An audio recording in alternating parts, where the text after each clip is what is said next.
நாம் சுறுசுறுப்பாக ஓடி ஆடி வேலை செஞ்சுக்கிட்டு இருக்கணும் அப்படின்னா நம்மளோட வாழ்க்கையில் பிரச்சனைகள் இருக்கிறது ரொம்ப அவசியம். பிரச்சனைகள் தான் நம்மளை சோம்பேறிகளாக மாறாமல் நம்ம வாழ்க்கையில் அடுத்த கட்டத்தை நோக்கி நம்மளை ஓட வைக்குது. இதை புரிஞ்சுக்க உங்களுக்கு ஒரு குட்டி கதை சொல்கிறேன், கேளுங்க. வணக்கம் and welcome to Pavis life changing stories. வாழ்க வளமுடன். பொதுவாக ஜப்பானியர்கள் மீன் உணவை ரொம்ப விரும்பி சாப்பிடுவாங்க. ஜப்பான் நாட்டில் உள்ள ஒரு தீவில் இருக்கிற மக்கள் மீன் உணவை சாப்பிட்றதுக்காக படகை எடுத்துக்கிட்டு கடலில் சில கிலோமீட்டர் தொலைவுக்கு போவாங்க.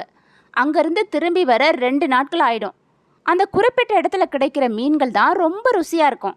ஆனால் அங்கேருந்து மீனை பிடிச்சிக்கிட்டு வரதுக்கு 2 நாட்கள் ஆகிடுறதுனால மீனோட சுவை குறைஞ்சிடுது. இதை தடுக்கிறதுக்காக அந்த மீனவர்கள் கையோட ஐஸ் கட்டிகளை எடுத்துக்கிட்டு போய் மீன்களை பதப்படுத்தி எடுத்துகிட்டு வந்தாங்க. இருந்தாலும் அந்த மக்களுக்கு அதில் திருப்தி இல்லை. கடல்லேருந்து நேரடியாக கிடைக்கிற மீனுக்கும் ஐஸ் கட்டியில் பதப்படுத்தி கிடைக்கிற மீனுக்கும் சுவையில் நிறைய வேறுபாடு இருக்கிறதா அவங்க உணர்ந்தாங்க. இப்போ மீனவர்கள் ஒரு சின்ன தண்ணீர் தொட்டி ஒன்றை எடுத்துகிட்டு போய் அதில் மீன்களை பிடிச்சு போட்டு கொண்டு வந்தாங்க. இருந்தாலும் அவ்வளவு பெரிய கடலில் நீந்திக்கிட்டு இருந்த அந்த மீன்கள் சின்ன தண்ணி தொட்டிக்குள்ள சோம்பி போய் கிடக்கிறதுனால அந்த மீன்களோட சுவையும் குறையிற மாதிரி அவங்க உணர்ந்தாங்க. இதுக்கு ஏதாவது ஒரு தீர்வு கண்டுபிடிக்கணும்னு ரொம்ப யோசிச்சு கடைசியாக ஒரு தீர்வையும் கண்டுபிடிச்சாங்க. அந்த தொட்டிக்குள்ளே குட்டி சுறா மீன் ஒன்றை பிடிச்சி விட்டாங்க. இந்த குட்டி சுறா கிட்ட இருந்து தப்பிக்கிறதுக்காக அந்த மீன்கள் தொட்டிக்குள்ளே ஓய்வில்லாமல் நீந்திக்கிட்டே இருந்துச்சுங்க. அப்படி செய்யும் போது 2 நாளைக்கு அப்புறம் கூட அந்த மீன்கள் முன்னை விட அதிக சுவையாக இருந்ததுதான். நாம் வாழ்கிற வாழ்க்கையும் அப்படி தான். நம்ம வாழ்க்கை சுவையாக இருக்கணும்னா கவலையோடு கிடக்கக்கூடாது. எப்போவுமே சுறுசுறுப்பாக ஓடிக்கிட்டே இருக்கணும். பிரச்சனைங்கிற சுறா இருந்தால் தான் வாழ்க்கைங்கிற மீன் சுவையானதாக இருக்கும். நம்ம வாழ்க்கையில் பிரச்சனைகளே இல்லைன்னா நம்ம ஓடவே மாட்டோம், சோம்பேறியாக இருப்போம். சுறுசுறுப்பாக ஓடி வாழ்க்கையை சுவையானதாக மாற்றுவோம். இப்படி தான் ஒரு நாட்டோட மந்திரி திடீர்னு இறந்து போயிட்டார். புதிய மந்திரியை தேர்ந்தெடுக்கணும். மிகச்சிறந்த அறிவாளியை தான் மந்திரியாக நியமிக்கணும்னு ராஜா விருப்பப்பட்டார். பல்வேறு விதத்துலேயும் பல போட்டிகள் நடத்தி கொஞ்சம் பேரை மதிப்பீடு பண்ணி இறுதிக்கட்ட தேர்வுக்கு 3 பேரை தேர்வு பண்ணாங்க. இவங்களில் ஒருத்தரை தேர்ந்தெடுக்க ஒரு போட்டி வச்சாங்க. 3 பேரையும் ஒரு தனி அறையில் உள்புறமாக பூட்டினாங்க. அறையோட கதவில் நம்பர் பூட்டு பொருத்தினாங்க. இந்த கதவில் உள்ள பூட்டோட 3 எண்களை சேர்த்தா பூட்டை நீங்கள் திறந்து வெளியே வரலாம். பூட்டை திறந்து யார் முதல்ல வெளியில் வர்றாங்களோ அவங்க தான் நாட்டோட மந்திரியாக தேர்ந்தெடுக்கப்படுவாங்கன்னு போட்டி நடத்தினவங்க தெளிவாக சொல்லிட்டாங்க. அதுக்கப்புறம் கதவை பூட்டிட்டு போயிட்டாங்க. போட்டியில் கலந்துக்கிட்ட 3 பேரில் 2 பேர் தீவிரமாக சிந்திச்சு தான் சட்டப்பையில் இருந்த பேப்பரை எடுத்து கணக்கு போட்டு பார்த்துட்டு இருந்தாங்க. இப்படி செய்யலாமா, அப்படி செய்யலாமா, இந்த நம்பர் வருமா, அந்த நம்பர் வருமானலாம் சிந்திச்சுட்டு இருந்தாங்க. நேரம் போய்கிட்டே இருந்துச்சு. 3வது போட்டியாளர் எதையுமே சிந்திக்கலை. கதவை ஓங்கி ஒரு தட்டு தட்டினார். பூட்டப்படாத அந்த பூட்டு தானே திறந்துக்கிடுச்சு. கதவை பூட்டாமலே போட்டி வச்சுருந்துருக்காங்க. தைரியத்தோட கதவை திறந்து வெளியே வந்தவருக்கு மந்திரி பதவி தானாக வந்து சேர்ந்துச்சு. கதவு பூட்டி இருக்காங்கிறத கூட சரி பார்க்காம பிரச்சனையை பற்றியே சிந்திச்சுக்கிட்டு இருந்தவங்களை விட பிரச்சனையை நேரடியாக சந்தித்தவர் வெற்றி அடைஞ்சிட்டாரு. இதை போல தான் இல்லாத பிரச்சனைகளை பற்றி அதிக நேரம் சிந்திச்சு மனம் கலங்கிறத விட பிரச்சனைகளை சந்திக்க எப்போவும் தயார் நிலையில் இருக்கணும். அப்போ தான் வெற்றிகள் கூட எளிதாக நம்மளை நோக்கி வரும். இதைத்தான் நாகேஷ் ஒரு படத்தில் சொல்லியிருப்பார். ஒரு சின்ன கல்லை கண்ணுக்கு பக்கத்தில் வச்சு பார்த்தா அது ரொம்ப பெருசாக தெரியும். அதையே கொஞ்சம் தொலைவில் வச்சு பார்த்தோமா அது ரொம்ப சின்னதாக இருக்கும். அதே மாதிரி தான் பிரச்சனைகள். கொஞ்சம் தூரத்தில் வச்சு பார்த்தா அதில் உள்ள பிரச்சனைகள் பெருசாக தெரியாதுன்னு சொல்லுவார். அதே மாதிரி தான் பிரச்சனைகளை கண்ணுக்கு பக்கத்தில் வச்சு பார்க்குறத விட தொலை தூரத்தில் வச்சு பார்க்கும்போது மிக சின்னதாக தெரியும்.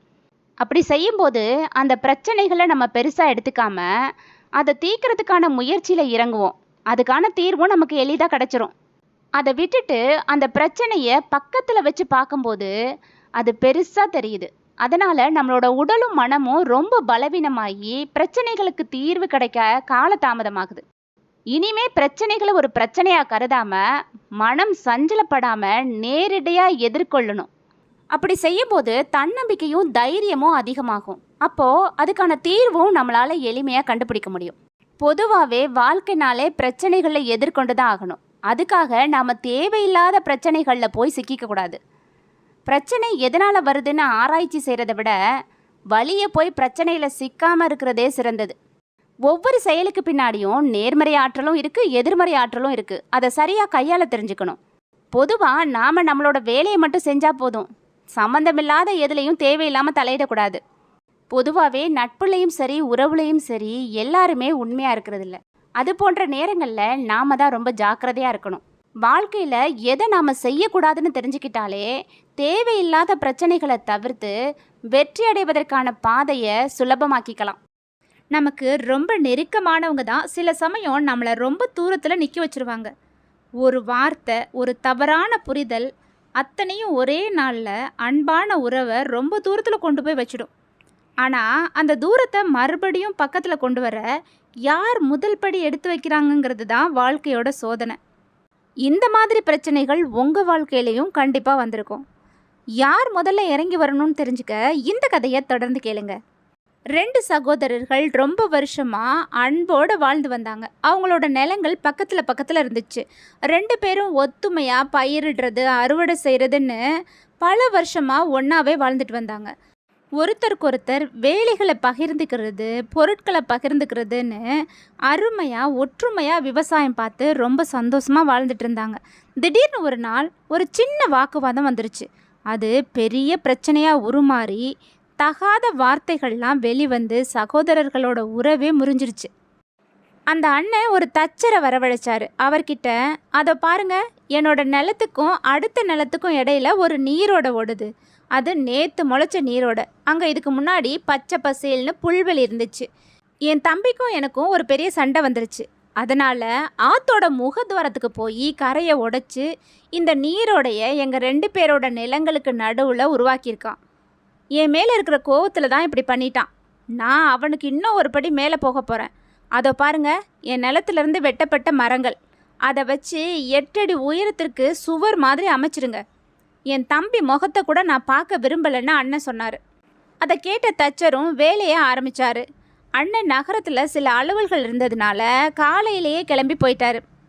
மாலை நேரத்தில் திரும்பி வந்த அண்ணன் அங்கே இருந்த காட்சியை பார்த்து அதிர்ந்து போயிட்டார். அங்கே மரச்சுவருக்கு பதிலாக நீரோடைக்கு மேலே அழகான ஒரு மரப்பாலம் கட்டப்பட்டிருந்துச்சு. அது கைப்பிடிகளோட 2 நிலங்களுக்கும் போயிட்டு வர்ற மாதிரி அமைச்சு வச்சுருந்தாரு. பாலத்தோட அந்த கரையில் தம்பி தேம்பி அழுதுகிட்டு இருந்தார். அண்ணா, நான் உங்களுக்கு இவ்வளவு தொந்தரவு கொடுத்ததுக்கப்புறமும் நீங்கள் பாலம் கட்டியிருக்கீங்க.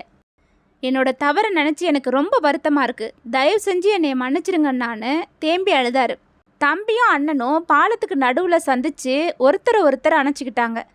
அண்ணன் திரும்பினப்ப தச்சர் கிளம்ப தயாராக இருந்தார். இந்த தச்சரை பார்த்து, நீங்கள் கொஞ்சம் நாட்கள் எங்களோட தங்கி இருக்கணும்னு கேட்டார். அதுக்கு அந்த தச்சர் அது முடியாது, எனக்கு சில பாலங்கள் கட்ட வேண்டியிருக்குன்னு தச்சர் சொன்னார். இந்த தச்சர் சுவத்துக்கு பதிலாக பாலம் அமைச்சு அண்ணனுக்கும் தம்பிக்கும் இருக்கிற பிரச்சனையை தீர்த்து வச்சிருக்காரு. பாலம் 2 பேரையும் சேர்த்துருக்குது, சுவர் 2 பேரையும் பிரிச்சிருக்கும். அதனால் எந்த ஒரு பிரச்சனையிலையும் அடுத்தவங்க தான் இறங்கி வரணும்னு நினைக்காம நீங்களே பேச்சை துவக்க முன்வாங்க. இப்படி தான் வேதாத்ரி மகரிஷி கிட்ட ஒரு கேள்வி கேட்டாங்க. பிரச்சனை வரும்போது யார் விட்டு கொடுத்து போகணும் அப்படின்னு. பிரச்சனைகள் தீர்ந்து மகிழ்ச்சியாக வாழணும்னா ஒருத்தருக்கு விட்டு கொடுத்து போகிறது தான் நல்லது. இப்படி தான் கிராமத்தில் ஒரு பால்காரர் இருந்தார். அவர் வளர்க்குற பசுவை ரோட்டில் கூட்டிகிட்டு போய்கிட்டு இருந்தார். அப்போ திடீர்னு அந்த பசு நடு ரோட்டில் உட்காந்துக்குச்சு. கிராமத்தில் இருக்கிற ரோடு ரொம்ப சின்னதுங்கிறதுனால அதில் வெறும் சைக்கிளும் பைக்கும் தான் போக முடிஞ்சுது. என்னடா இந்த பசு நேரங்காலம் தெரியாமல் இப்படி நம்மளை நடு ரோட்டில் வச்சு பழி வாங்குதேன்னு நினச்ச அந்த பால்காரரு அதை எழுப்புறதுக்கு எவ்வளவோ முயற்சி பண்ணி பார்த்தாரு. ஆனால் அவரால் அந்த பசுவை எழுப்பவே முடியல. அந்த வழியாக ஒரு கான்ஸ்டபிள் வந்தார். அவர் இதை பார்த்துட்டு, மாட்டை வச்சுக்கிட்டீங்க என்ன கொஞ்சிக்கிட்டு இருக்கீங்க, நகருங்க, அதை எழுப்புறேன் அப்படின்னு பால்காரரை அதட்டிட்டு அந்த மாட்டை எழுப்ப முயற்சி பண்ணார். ஆனால் அவரால் அதை அசைக்க கூட முடியலை. அதுக்கப்புறம் 2 பேரும் சேர்ந்து இழுத்து பார்த்தாங்க. அப்பவும் அது நகரலை. அந்த நேரம் பார்த்தா அந்த வழியாக ஒரு பயில்வான் வந்தார். இவங்க 2 பேரையும் பார்த்து சிரிச்சுக்கிட்டே, நீங்கள் 2 பேரும் சேர்ந்தே இந்த மாட்டை இழுப்ப முடியலையா, நகருங்கன்னு சொல்லிட்டு அவர் தனியாக அந்த மாட்டை இழுத்து பார்த்தாரு. அவருக்கும் அவமானம் தான் மிஞ்சிச்சு. அந்த நேரம் பார்த்து அங்கே வந்த ஒரு சின்ன பையன் இதை எல்லாத்தையும் பார்த்து சிரிச்சுக்கிட்டே அவங்க செய்கிறத கொஞ்சம் நேரம் நின்று வேடிக்கை பார்த்தான். அதுக்கப்புறம் அங்கேருந்து நகர்ந்து போனான். கொஞ்சம் தூரம் போய் அங்கே கடந்த புல்லையெல்லாம் அறுத்து அதை ஒரு கத்தையாக கட்டிக்கிட்டு அதை எடுத்துக்கிட்டு மாட்டுக்கு பக்கத்தில் வந்தான். புல்லை பார்த்த உடனே அந்த மாடு அதை சாப்பிட்றதுக்காக எழுந்திரிச்சிச்சு. அந்த சிறுவன் புல்ல மாட்டோட வாய் பக்கத்தில் காட்டிக்கிட்டே நகர்ந்து போய்கிட்டே இருந்தான். மாடும் அவனோட சேர்ந்து நகர்ந்துச்சு. இதுலேருந்து என்ன தெரியுதுன்னா, எந்த பிரச்சனை வந்தாலும் அதை நம்ம பலத்தை வச்சு சரி பண்ணிட முடியும்னு சில பேர் நினைக்கிறாங்க. ஆனால் பலத்தை வச்சு எல்லா பிரச்சனையும் சரி பண்ண முடியாது. எந்த பிரச்சனைக்கும் ரொம்ப எளிமையான ஒரு தீர்வு நிச்சயமாக இருக்கும். அந்த தீர்வை கண்டுபிடிக்கிறது தான் புத்திசாலித்தனம். இந்த உலகத்தில் பிரச்சனை இல்லாத மனுஷங்களே கிடையாது. கிடைக்கிற வருமானம் மட்டும் போதும்னு சொல்கிறவங்களும் இங்கே யாருமே இல்லை. இருக்கிறத வச்சு சிறப்பாக வாழணும்னு எல்லாருமே சொல்கிறாங்க. ஆனால் அது எப்படி முடியும்னு நினைக்கிறீங்களா? இந்த கதையை தொடர்ந்து கேளுங்க. மீனவர் ஒருத்தர் தினமும் கடலுக்கு போய் மீன் பிடிச்சிக்கிட்டு வந்து அதை விற்று கிடைக்கிற பணத்தில் குடும்பத்தை நடத்திக்கிட்டு வந்தார். என்னதான் பாடுபட்டு உழைச்சாலும் அவரோட வாழ்க்கையில் மகிழ்ச்சிங்கிறதே இல்லை. அதை மற்றவங்க கிட்ட சொல்லி அப்பப்போ வருத்தப்பட்டுக்குவார். அவரோட முகம் எப்போவுமே கடுகடுப்போடையும் வருத்தத்தோடையும் தான் இருக்கும். ஒரு நாள் அவர் தன்னோட பாலிய சிநேகிதன் ஒருத்தனை சந்திச்சார். அவனை அவர் வீட்டுக்கு அழைச்சிட்டு வந்து உபசரித்தார். அதுக்கப்புறம் அவன்கிட்ட நலம் விசாரித்தார். வருமானமும் குடும்ப நிலையையும் கேட்டு தெரிஞ்சுக்கிட்டாரு. அப்போ அவன் தன்னை விடவும் ஏழ்மை நிலையில் இருக்கிறாங்கிறத புரிஞ்சுக்கிட்டாரு. ஆனால் அவனை பார்த்தா அப்படி தெரியவே இல்லை. எப்போவுமே முகத்தில் புன்னகையோட சந்தோஷமாக இருந்தான். நண்பன் போனதுக்கப்புறம் அன்னைக்கு ராத்திரி முழுக்க அந்த மீனவனுக்கு தூக்கமே வரல. இரவு முழுவதும் தன்னோட நண்பனை பற்றி தான் நினச்சிக்கிட்டே இருந்தார். அவனுக்கு வருமானமும் குறைவு, நம்மளை விட பிரச்சனைகளும் அதிகம். ஆனால் மகிழ்ச்சிக்கு குறைவில்லாமல் வாழ்ந்துட்டுருக்கான். அது எப்படி அவனால் மட்டும் முடியுதுன்னு சிந்திச்சு மனக்குழப்பத்திலேயே தூங்கிட்டார். மறுநாள் காலையில் எழுந்திருக்கும் போது கூட அவரோட மனக்குழப்பம் தீரவே இல்லை. அந்த ஊரில் ஒரு துறவி இருந்தார். அவர் தாங்கிட்ட வர்றவங்க கிட்ட குறைகளை கேட்டு அதுக்கு தீர்வு சொல்லிக்கிட்டு வந்தார். அந்த துறவியை போய் பார்த்தா நம்மளோட மனக்குழப்பம் தீர்றதுக்கு வாய்ப்பு இருக்குன்னு நினச்ச மீனவன் உடனடியாக புறப்பட்டு துறவியோட குடிலுக்கு போனார். குடிலுக்குள்ளே உட்காந்துருந்த துறவியை வணங்கிட்டு தன்னோட குழப்பங்களை எடுத்து சொன்னார். துறவியும் அவர் சொன்ன எல்லாத்தையும் கேட்டுக்கிட்டு அமைதியாக சிரிச்சுக்கிட்டே இருந்தவர் கொஞ்ச நேரத்தில் அங்கேருந்து எழுந்து போயிட்டார். நம்மளோட மனக்குழப்பத்துக்கு பதில் சொல்லாமல் சிரிச்சுக்கிட்டே போகிறாரேன்னு கொஞ்சம் கோபம் வந்தாலும் துறவியை நிறுத்தி அதை பற்றி கேட்குறதுக்கு அவனுக்கு பயமாக இருந்துச்சு. ஏதாவது சாபம் கொடுத்துட்டா என்ன செய்கிறது? அந்த பயத்தினாலேயே வீட்டுக்கு திரும்பி வந்துட்டார் அந்த மீனவர். ஆனால் அடுத்த நாள் காலையிலையும் துறவியை போய் பார்த்தாரு. இப்போவும் அதே புன்னகை தான் அவருக்கு பதிலாக கிடச்சிது. இப்படியே 1 மாத காலம் போயிடுச்சு. மீனவன் துறவியை பார்க்க போகிறதும் அவர் எதுவுமே சொல்லாமல் புன்னகைச்சிக்கிட்டு இருக்கதும் வாடிக்கையாக போயிடுச்சு. ஒரு நாள் துணிச்சல் வந்தவனா, ஐயா, நான் என்னோட பிரச்சனைகளை உங்ககிட்ட சொல்லிட்டேன். ஆனால் நீங்கள் அதுக்கான தீர்வை சொல்லாமல் சிரிச்சுக்கிட்டே என்னை கடந்து போயிடுறீங்க. இதுக்கு என்ன பொருள்னு கேட்டான். இப்போ துறவி பதில் சொன்னார். நீ உன்னோட வருமானத்தை குறைவாக நினைக்கிற, அதே சமயம் உனக்கு வர்ற பிரச்சனைகளை பெருசாக நினைக்கிற. இந்த உலகத்தில் பிரச்சனை இல்லாத மனிதர்களே இல்லை. கிடைக்கிற வருமானம் மட்டும் போதும்னு சொல்கிறவங்களும் இங்கே இல்லை. இருக்கிறத வச்சுக்கிட்டு சிறப்பாக வாழணும். ஆசைப்படுறதுல தவறே கிடையாது. பேராசை ஆபத்தானது. உன்னோட பிரச்சனை மட்டுமே உன் மனம் முழுசையும் ஆக்கிரமிச்சிருக்கு. அதனால் உனக்கு சிரிப்புங்கிறதே மறந்து போயிடுச்சு. அதைத்தான் நான் இவ்வளவு நாளாக உனக்கு நினைவுபடுத்தினேன். அதோட எந்த பிரச்சனையாக இருந்தாலும் அதை சின்ன புன்னகையோட கடந்து போக முயற்சி பண்ணு. அது உன் வாழ்க்கையை அழகாக்கும்னு சொன்னார். இப்போ அந்த மீனவர் மனசுக்கு ஒரு தெளிவு கிடச்சிருச்சு. அந்த தெளிவை அவரோட உதடு புன்னகையாக வெளிக்காட்டுச்சு. பிரச்சனைங்கிறது வாழ்க்கையில் நமக்கு ஏற்படுற நிகழ்வுகளை நாம் எப்படி பார்க்குறோங்கிறத பொறுத்தது. ஒருத்தருக்கு பிரச்சனையாக தோன்றது இன்னொருத்தருக்கு பிரச்சனையாக தோன்றதே இல்லை. இதை நீங்கள் கவனிச்சிருக்கீங்களா? அதனால் பிரச்சனைங்கிறது எதையுமே நாம் எப்படி எடுத்துக்கிறோங்கிறத பொறுத்தது தான். வாழ்க்கையோட நிகழ்வுகளை இன்பம் துன்பம்னு பார்க்காம எல்லாத்தையுமே அனுபவங்கள்னு எடுத்துக்கிட்டா இது முடியும்.